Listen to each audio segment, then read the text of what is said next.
Hello साथीहरु नमस्ते, स्वागत छ तपाईहरुलाई मेरो युट्युब च्यानलमा।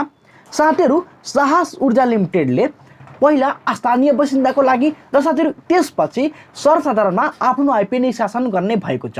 साथीहरु, अब साहस ऊर्जा लिमिटेडले अब सर्वसाधारणको लागि धेरै ठूलो मात्रामा आइपी निष्कासन गर्ने भएको छ। साथीहरु, पहिला त साहस ऊर्जा अब आफ्नो स्थानीय बासिन्दाको लागि आइपी निष्कासन गर्यो। त्यसपछि सर्वसाधारणमा कति किता आइपी निष्कासन गर्ने छ, साथीहरु कति किताका दरले आइपी निष्कासन गर्ने छ र साथीहरु यसले आफ्नो आइपी निष्कासन गरेपछि कति दिनसम्म त्यहाँ एप्लाई गर्न पाउँछ भन्ने साथीहरु यस्ता खालका र साथीहरु अन्य जानकारीहरु धेरै जानकारीहरु साथीहरु यो भिडियो मार्फत पेश गर्ने छौं। साथीहरु म तपाईलाई जानकारी दिनेछु भने साथीहरु मेरो युट्युब च्यानल नयाँ हुनुहुन्छ भने प्लिज सब्स्क्राइब गरिदिनु होला, साथै भिडियोलाई लाइक गरिदिनु होला। साथीहरु, साहस ऊर्जा लिमिटेडले यही असोज 6 गतेदेखि सर्वसाधारणका लागि आइपी निष्कासन गर्ने भएको छ। कम्पनीले 70 करोड रुपैयाँ बराबरको आइपी निष्कासन गर्न लागेको हो। यस अनुसार कम्पनीले प्रति किता 100 अंकित मूल्यका 70 लाख किता साधारण शेयर निष्कासन गर्नेछ।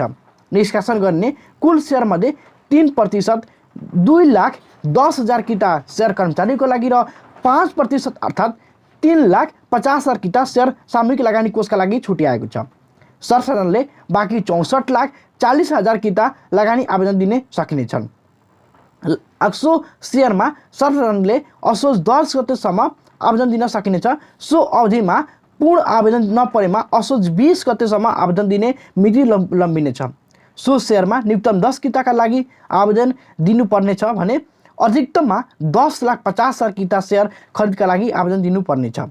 आइपी निष्कासनका लागि गराएको रेटिङमा इक्रा नेपालले कम्पनीलाई इक्रा NPIR BB+ रेटिङ प्रदान गरेको छ। यसले कम्पनीको वित्तीय दायित्व पूरा गर्न र सक्ने सम्बन्धमा मध्यम जोखिम रहेको जनाउँछन्। कम्पनीको द्वितीय पत्र निष्कासन तथा बिक्री प्रबन्धक इनाइबिएल एस क्यापिटल लिमिटेडले रहेको छ। सर्वसाधारणले नेपाल द्वितीय पत्र बोर्डबाट सब्सिडी प्राप्त गरेका सम्पूर्ण सीएसपा सदस्य बैंक तथा वित्तीय संस्थाहरू तथा तिनका शाखा कार्यालयबाट आवेदन दिन सकिनेछ। साथीहरु, के छ कि पहिला साहस ऊर्जा लिमिटेडले आफ्नो आइपीओ सर्वसाधारणको लागि निष्कासन गरेको थिएन। साथीहरु, यसले पहिला स्थानीय बासिन्दाको लागि निष्कासनमा ल्याएको थियो। त्यसपछि अब यसले सबैजनालाई यानी कि सर्वसाधारणमा आफ्नो आइपीओ बाँडफाँड गर्ने भएको छ।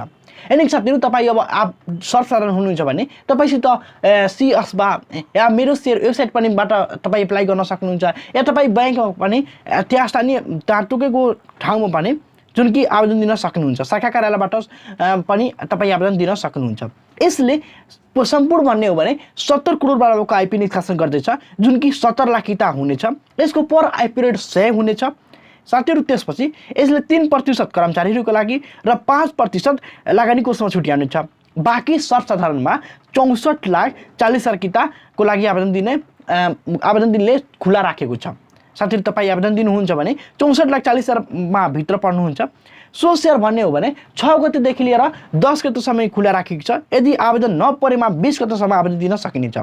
अब न्यूनतममा भन्नुहुन्छ भने तपाई 10 किताको लागि एप्लाई गर्न सक्नुहुन्छ अनि साथीहरु अधिकतममा भन्नुहुन्छ भने 10,50,000 किताको लागि आवेदन दिन सक्नुहुन्छ। अब आइपीओ एप्लाई गर्दाखेरि अब आज भोलि कम्पनीहरूले आइपीओ निष्कासन हुँदाखेरि आवेदनहरूको संख्या धेरै भएकोले कम्पनीले 10 किताको दरले शेयर बाँडफाँड गर्दैछ।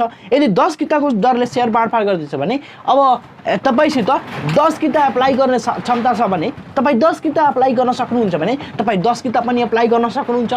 साथीहरु, त्यसमा पनि सीएसपा चार्ज जुन बैंकबाट लाग्छ भने सीएसपा चार्ज लाग्छ। यदि साथीहरु तपाईको कहिलेकाहीँ के हुन्छ कि शेयर आइपीओ रिजेक्टेड हुन्छ भने त्यो प्रब्लम हो डबल डिमेट अकाउन्टबाट एप्लाई गर्ने वा साथीहरु तपाईको सीएसपा चार्ज त्यहाँ काट्दाखेरि नपुगेकोले तपाई त्यहाँ अनभेरिफाइड भएको हेरिन्छ। साथीहरु, तपाई एप्लाई गर्न चाहनुहुन्छ भने 6 गतेदेखि असोज 6 गतेदेखि एप्लाई गर्न सक्नुहुन्छ। यो साथीहरु ऊर्जा भनेको त्यही हाइड्रो पावर कम्पनी साथीहरु पावर कम्पनीहरु हो। हाइड्रो पावर कम्पनीहरु तपाई एप्लाई गर्नको लागि अब मेरो शेयरबाट पनि एप्लाई गर्न सक्नुहुन्छ। या साथीहरु सीएसपा प्राप्त गर्नुभएको छ भने टोकेको त्यो शाखा कार्यालयबाट तपाई एप्लाई गर्न सक्नुहुन्छ। आजको लागि साथी यति नै, फेरि मिल्नेछ नेक्स्ट भिडियोमा नयाँ जानकारीको साथ। तपाईसम्म च्यानल सब्स्क्राइब गरिदिनु, साथै भिडियोलाई लाइक गरिदिनु। धन्यवाद।